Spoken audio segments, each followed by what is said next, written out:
자, 오늘은 김승우의 역사 한번 봅시다. 키워드 체크 한번 해보자. 풍자, 현실 비판적 이렇게 나왔네. 풍자나 현실 비판 같이 묶어줄 수 있겠지, 그지? 이렇게 한번 묶어주시면 될 것 같고요. 그 다음에 액자식 구성.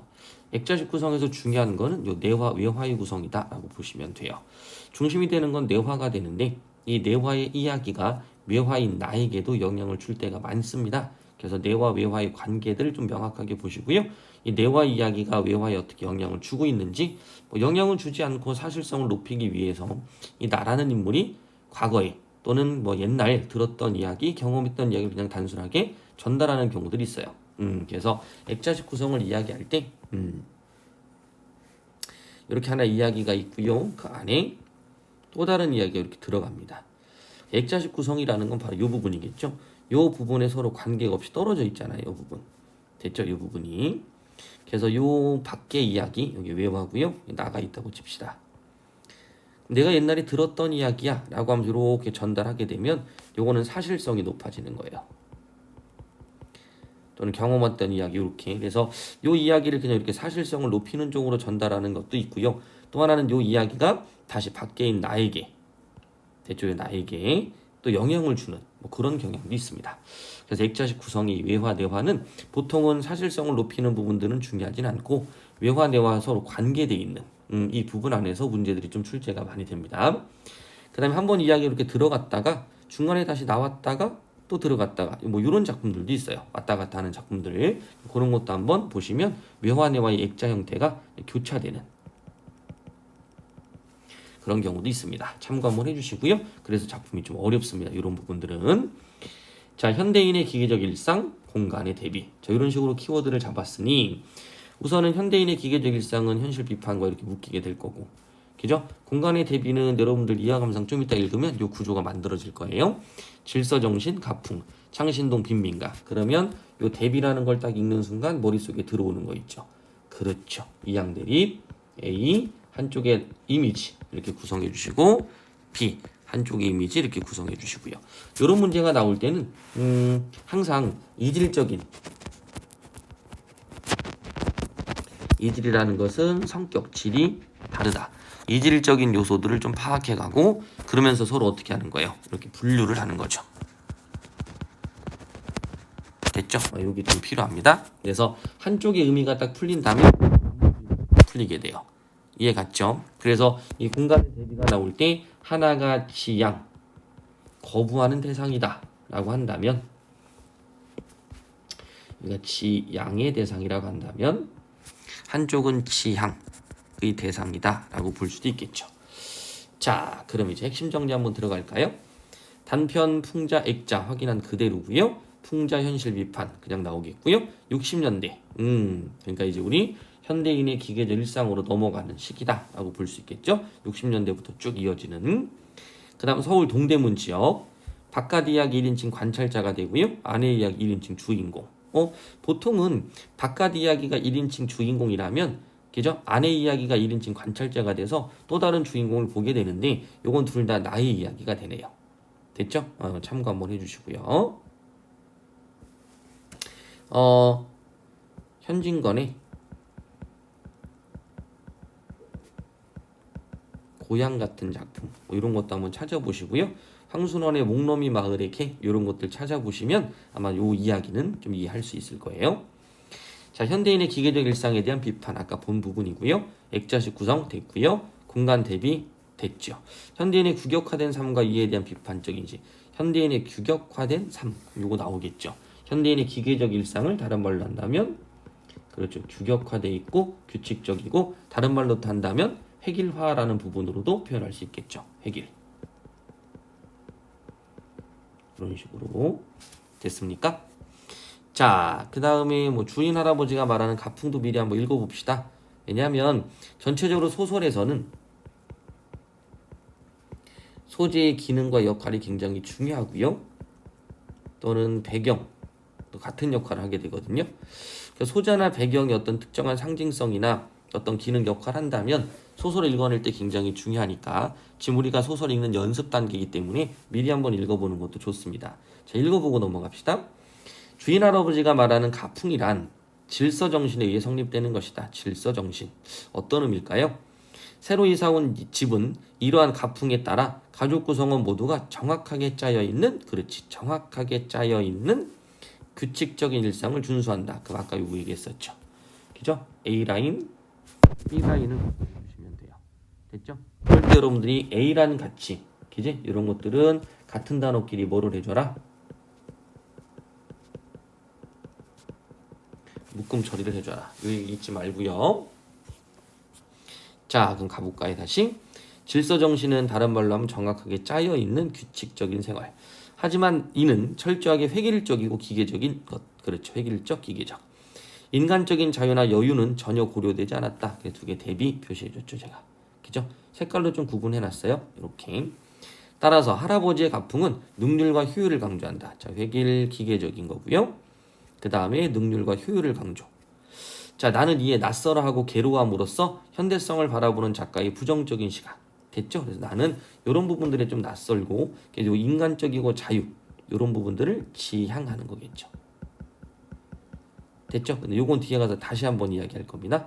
얘가 지향하는 건 두 개가 있어요. 그래서 하나는 정신적인 측면에서 지향해야 할 것. 그죠? 당위적인 건 알고 있지만 물질적이고 육체적이고 그 다음에 현실적인 부분에서 지향해야 되는 부분을 또 알게 되는 거죠. 이 두 부분이 이제 서로 나의 이중성입니다. 어쩜 이런 것들도 현대인의 모습이라고 할 수 있고요.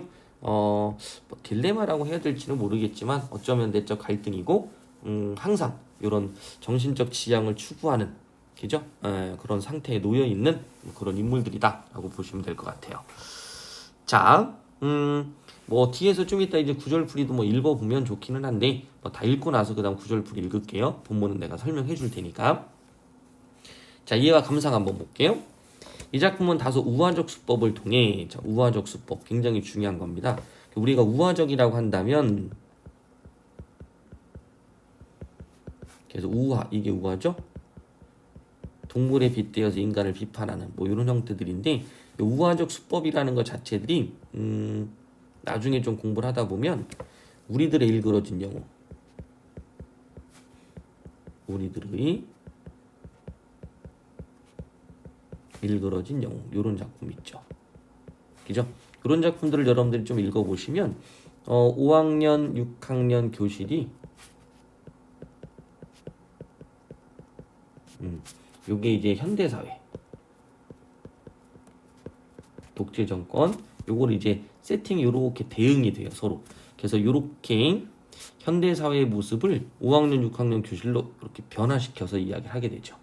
동물의 우화랑 좀 비슷하게 이렇게 세팅이 되는 겁니다. 그래서 이걸 나중에 가면 좀 어려운 말로 뭐 알레고리라든지 이런 걸로 다시 한번 설명을 좀 할 건데 현대사회 모습을 5, 6학년 교실과 빗대어서 동일하게 설정을 해서 전달한다. 그래서 동물 우화 소설이 그런 기법이 되는 거죠. 여러분들 이제 동물농장 같은 거 살펴보시면 우화 소설이 어떤 짜임으로 되어 있는지 알죠, 그죠? 그렇게 기억해 주세요. 우화수법을 통해 현대인의 꽉 짜인 기계적인 일상생활을 풍자하고 현대인들의 기계적인 삶이란 능률과 효율, 아까 다 읽었던 거죠, 그죠?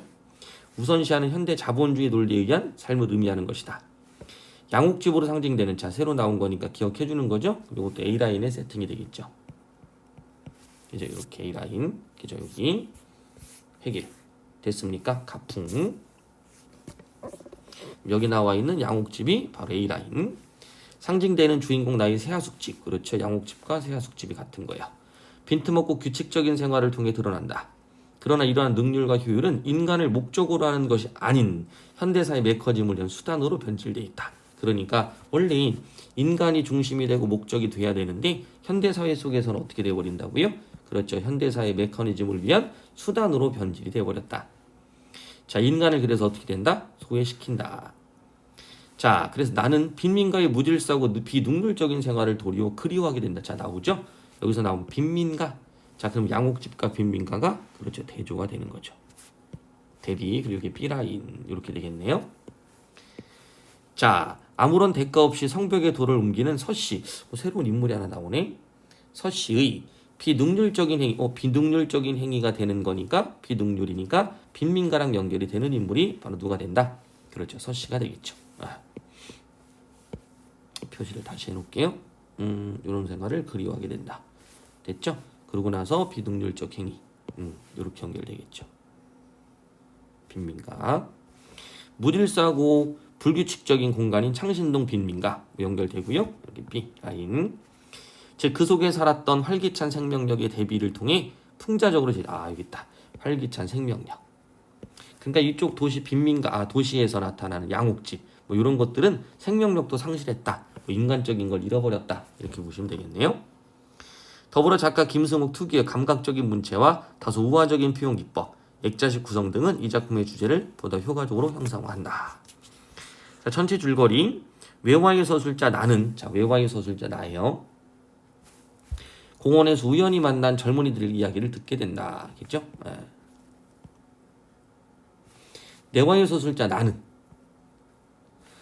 빈민가의 창신동에 깨끗한 양옥집을 옮기지만 규칙과 안정성을 중시하는 새집의 생활에 적응하지 못하고 창신동을 계속 그리워한다. 됐죠? 그래서 가만히 보면 이 외화의 서술자가 요 이야기를 듣게 되는. 됐죠? 그러니까 요걸 들었다라는 것 자체가 하나의 사실성을 나타내고요. 요게 외화의 서술자고 요게 내화의 서술자가 되는 거죠.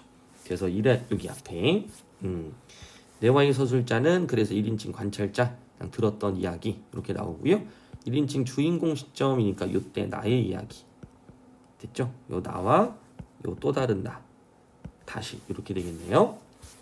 자, 그 다음 나라는 인물이 빈민가인 창신동의 깨끗한 양옥집을 옮기지만 규칙과 안정을 중시한 새집의 생활 적응하지 못하고 창신동을 계속 그리워한다. 됐습니까? 자, 위기. 창신동 빈민가는 지저분하고 무질서하지만 생동감이 넘치는 공간이었다. 자, 그곳 사람 중 서씨는 어느 날 밤 나를 동대문으로 데리고 가 성벽에 돌을 들어올리는 모습을 보여준다. 됐죠? 이 서씨란 인물이. 새로운 하숙집으로 옮긴 뒤 나는 견딜 수 없는 권태를 느끼고 하숙집 사람들이 모두 마신 음료수에 흙문제를 타고 사건이 터지기를 기다리지만 뭔가 권태를 느끼니까 그죠? 아무런 재미가 없는 거예요. 아무 사건도 일어나지 않는다. 여기서 젊은이들의 이야기는 끝이다며 됐죠? 어느 쪽이 틀렸느냐고 묻는 젊은이의 질문에 외화의 서술자라는 대답을 하지 못한다. 자, 그러니까 뭐겠어요? 어쩌면 나라는 인물도 현대인이 가지고 있는 그렇죠. 지향하는 것이 있고 정신적으로 그 다음에 육체적으로 또 지향하는 게 있는 거예요. 선택이 어렵다라는 거죠. 됐죠? 어떻게 본다면 이런 것도 현대인의 모습이다 라고 생각해 볼 수 있겠죠. 자, 그럼 나오네요. 나 외화. 젊은이 이야기를 듣고 전해주는 인물이 바로 납니다. 그래서 이런 것들이 사실성이 높아지는 거죠. 내와 나 서씨의 계력에 놀라며 호감을 느낀 그 다음에 주인 할아버지의 기계적 규칙에 정하지 못한다. 그래서 대표적인 게 주인 할아버지 그 다음에 왼쪽에 나와 있는 서씨 이렇게 갖고 두 인물을 대별해 놨다라고 보시면 될 것 같아요. 작품연구소 대립적 공간의 상징적 의미 양옥집에서의 생활 규칙적, 질서, 효율적, 비인간적 창신동 빈민가의 생활 무질서, 비효율적, 인간적이다. 그래서 여기가 긍정적인 세계가 되는 거고요. 자본주의로 무장된 부정적 세계가 된다. 두 개 나뉘어져 있습니다. 자, 그 다음 넘어가서 서씨가 더 많은 보수를 거절한 이유 아까 서씨 나왔었죠? 서씨도 좀 알아두시고요. 서씨는 이따 본문 읽을 때 그때 한번 읽으면서 넘어가도록 할게요. 자, 그 다음에 서씨와 양옥집 사람들에 대한 나의 시각은 앞에서 읽은 대로 똑같아요. 자, 서씨 행위 생명력을 가진 긍정적 세계를 발견했다. B라인이 되겠고요. 그 다음 기계적 이쪽이 A라인이 되겠죠. 됐습니까? B라인, A라인은 요거예요. 대비시키는 거 기억해 주시면 돼요. 자, 그 다음 작품연구소 다시 반복이네요. 대립적 공간에 대한 나의 태도예요. 창신동 가난하고 무질서 불편하고 그저 벗어나고 싶었던 공간이에요. 분명히 불편하여 벗어나고 싶었던 겁니다. 하지만 뭐하고 있어요? 그리워하는 요 상태에서도 이질적이죠. 양옥집 동경과 편입의 욕망을 갖고 있었어요. 됐죠? 하지만 어떻게 돼요? 소외의 거부감을 느끼는 거죠. 하지만 어떻게 돼요? 벗어나서 이 사람은 여기를 지향하는 거예요. 됐죠? 하지만 이쪽에 와서는 다시 어디를 지향해요? 여기를 지향하는 거죠. 됐습니까? 우리는 가야 할 곳을 알아요. 그죠? 여기라는 걸. 가지 못하는 거죠. 나중에 이제 혹시라도 모르니까 뭐 논술 같은 거 하시는 분들은 뭐 요런 작품이 있어요. 한병철의 피로사회. 어떤 피로사회의 문제점이 옛날에는 뭐 외부에서 나오는 부분들로 상처, 뭐 치유, 뭐 이런 것들이 명확한 개념이다라고 볼 수 있어요. 지나가다 내가 다쳤어, 살에 뭐 상처가 났다. 그러면 당연히 뭐 거기다 밴드를 붙인다 이렇게 되는데 이제 문제점은 이게 어디에 있다? 우리 내면 속에 있다는 거예요.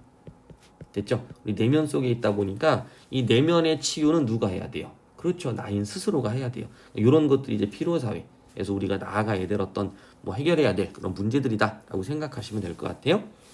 자, 이건 뭐 참고니까 뭐 피로사회 한번 읽어보셔도 좋고요. 책은 얇아요. 그다음 서씨 행동이 지니는 상징적 의미. 한밤중에 동대문 성벽에 무거운 돌을 들어 올려 몰래 옮겨놓는 서씨 행동은 능률과 효율이란 현대의 잣대로 볼 땐 무의미한 행동이다. 자, 무의미하게 보이는 거예요. 어떻게 봤을 때? 현대의 잣대로 봤을 때는. 자, 하지만 이러한 행동은 서씨가 조상으로부터 물려받은 자신의 능력을 한낱 돈으로 맞바꾸지 않겠다는 뜻. 그렇죠. 중요한 거죠. 뭐 하겠다? 그렇지. 돈으로 맞바꾸지 않겠다. 물질 중심의 논리로 돌아가는 현대 메커니즘에 대한 거부 이렇게 되겠죠. 자, 그러니까 많은 사람들이 자기가 능력이 있다면 그것을 다 돈으로 환산하려고 하는 건데 소씨는 그것을 바꾸려고 안 하는 거죠. 현대 메커니즘에 대한 거부입니다.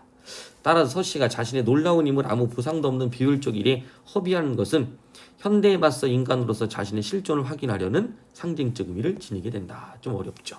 됐죠? 우리가 항상 얘기했던 실존의 문제가 또 나옵니다. 여기. 그죠? 서씨라는 존재가 과연 무엇으로 완성이 될까? 돈일까요? 아니라는 겁니다. 자, 구성과 특징, 구성상의 특징과 공간적 상징성. 이 작품 바깥 이야기 속에 안 이야기가 들어있는 액자 소설이다. 확인하셨죠? 앞에 나왔고요. 바깥 이야기, 안 이야기의 시점 모두 1인칭 시점. 바깥 이야기, 1인칭 관찰자. 안 이야기는 1인칭 주인공을 취하고 있는데 초점이 되는 이야기는 당연히 안 이야기다. 안 이야기에서는 대립적 질서를 표상하는 두 장소가 나오는데 이러한 이원적 배경은 작품의 중요한 곳이란다. 자, 좀 전에 액자식이라는 말을 무슨 말로 또 바꿨어요? 그렇죠. 이원적 배경이다 라는 말로 바꿨죠. 두 개가 이렇게 대별될 때 A라인, B라인 그리고 두 공간이 구분이 되어 있죠. 이렇게 될 때 우리는 이원적 공간이다 라고 이야기를 하게 됩니다. 자, 그 다음 창신동의 그 지저분한 방과 병원처럼 깨끗한 양옥이란 상반된 분위기의 배경은 각각 개인의 자유, 의지가 활성화되는 공간. 그 다음 개인의 자유의지를 억압하는 근대적 규율과 폭력성이 지배하는 공간을 상징하게 된다. 그래서 하나의 공간은 개인의 자유의지가 활성화되어 있고요. 또 하나는 개인의 자유를 억압하는 근대적 규율과 폭력성이 지배하는 공간이다 라고 기억해 주시면 될 것 같아요. 자, 역사에 담긴 작가 김승목의 문제의식 한번 봅시다. 자, 소설가는 권력자나 부자의 눈치를 살펴도 안 되고 동시에 힘없고 가난한 사람의 비위만 맞춰서도 안 된다. 그래서 스스로의 가치에 비추어 문제가 되는 것에 자신을 바쳐야 된다. 스스로의 가치에 비추어 문제가 되는 것에 자신을 바쳐라. 말이 좀 어렵죠. 그죠? 자, 밑에 한번 읽어봅시다. 바로 이 부분이에요. 내가 빈민가를 탈출하고 싶어 양옥집을 이사를 하지만 점차 이전에 살던 빈민가를 그리워한다는 설정은 우리의 양면적 모습을 돌아보자는 그렇지. 양면적 모습을 돌아보자는 작가의 문제제기일 수 있다. 뭐 이런 것들이죠. 그죠? 단순히 사회에 대한 비판만은 아니고 그 사회 속에서 우리가 어떤 태도를 지니고 있는가라는 것도 한번 성찰해보자 라는 이야기입니다. 자, 그 다음 또한 역사인 서씨가 다문화 가정에 태어났다는 설정은 나의 관점으로 섣불리 타자를 판단한 한계를 돌아보자는 문제를 던진 것으로 볼 수도 있다. 뭐 세부적이긴 하지만 이런 것도 있다. 됐죠? 이것도 체크 한번 해주시고요. 자, 그 다음 빈부격차에 따른 편가르기에서 오는 일방적인 시선도 작가가 경계하는 편견에 해당한다. 됐죠? 빈부격차에 따른 편가르기 이것도 체크할 부분이다 라는 거죠. 이러한 편견은 우리가 타자를 바라보는 시선 중 가장 문제가 되는 태도임을 깨닫게 하려는 작가의 의도가 반영된 것이라고 할 수 있다. 자, 이렇게 한번 보시고요. 또 하나는 요거 한번 잠깐 볼게요. 현대인의 잣대를 볼 때는 무의미한 행동으로 보이는 서씨의 모습. 자, 이 부분을 어떻게 확장시켜서 문제를 냈냐면 이렇게 확장시켜서 문제를 냈어요. 7번. 자, 문장은 좀 어려우니까 나중에 문제는 여러분들이 꼭 풀어보셔야 돼요. 자, 한번 봅시다. 김승옥은 역사에서 일반적인 통념의 범위를 벗어나는 새로운 차원의 사실성을 추구했다. 이 작품의 창작 의도를 밝힌 글에서 그는 우리 눈에 비친 비사실적인 것도 외국의 눈으로 본다면 사실적으로 보일 수 있다라고 했다. 자, 우리 눈에는 비사실적으로 보여요. 이때 이제 우리가 누구냐라는 게 중요한 거죠. 됐죠, 우리가.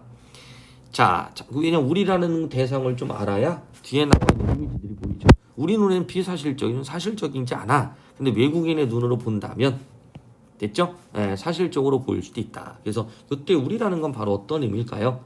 그렇죠. 현대인 또는 뭐 통념, 상식 뭐 이런 것들로 보시면 될 것 같아요. 자, 그다음 작품 속의 동대문 성벽에 돌덩이 옮겨놓기란 소재는 이를테면 외국인의 눈을 통해 새롭게 변형된 것이다. 작가는 변형의 효과를 살리기 위해 작중 상황에 실감을 주는 소설적 장치들을 마련하고 있다. 그 대용을 잘 지켜야 돼요. 알아듣겠죠? 우리 눈에 비친 비사실적인 것이라고 한다면 아마 어쩜 요거는 서씨가 가지고 있는 실존적인 원래의 모습이라고 볼 수 있을 거고요. 됐죠? 근데 그것을 그렇죠. 현대의 시각에서 바라보고 있는 거야.